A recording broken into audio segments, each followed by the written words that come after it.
if I could share one lesson with you regarding confidence, it would be what I'm going to explain in this video. And once I found this out, it changed my life.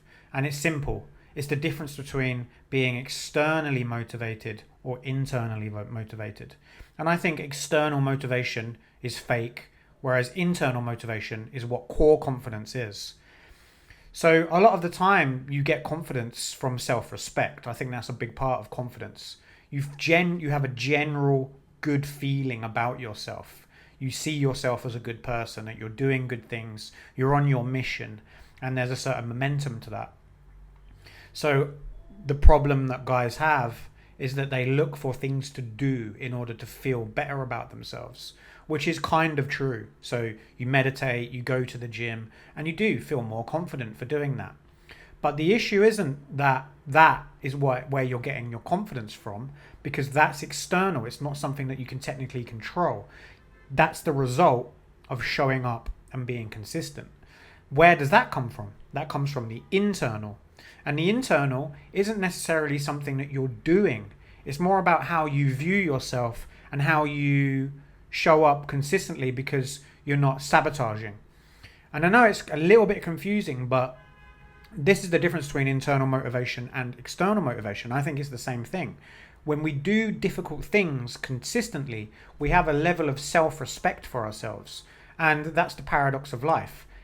You're looking for comfort, but you won't find it by being comfortable. In the same way that if you're looking for confidence, you have to take risks looking stupid. It's the same thing. And that doesn't come from the external. It comes from the external by doing it, but it comes from that internal decision. The internal decision essentially is, I'm going to be proud for doing this. It doesn't matter about the result. So if you don't get jacked, but you keep going, you don't get the girl's number, but you keep going up and you ask many women for their phone numbers, or you ask women for their dates, and you put yourself out there. If you're relying on getting a result, that's not going to make you feel confident. You have to focus, and this is basically what intrinsic motivation is, or core confidence is the fact that you did it, because that's in your control. And that's, for me, is what confidence is.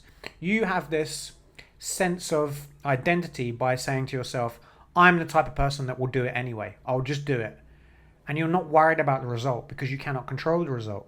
And I found that that's what gave me the most confidence in everything in my life. It gave me confidence in boxing. It gave me confidence in dating. It gave me confidence in my career, saving money, traveling.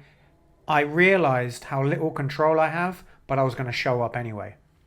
And that the byproduct of that is that I don't have to force anything. I really just leave it up to the universe, but I know I can handle it because I always have the option to take action. So none of that really is defining me. The external isn't defining me. I'm not relying on anything else to happen for me to feel better about myself. It's me that takes action. I'm taking full responsibility, and I always have that. That's the beautiful thing. If I date a girl for 3 months and she breaks up with me, good, wasn't supposed to be, I can go out and meet other women. No problem. Like I've not lost anything. And this is how you have to view life.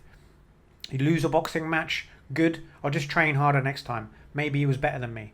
None of this is in your control. That's where you get your confidence from. It's the ability to know that you're going to show up regardless of the result.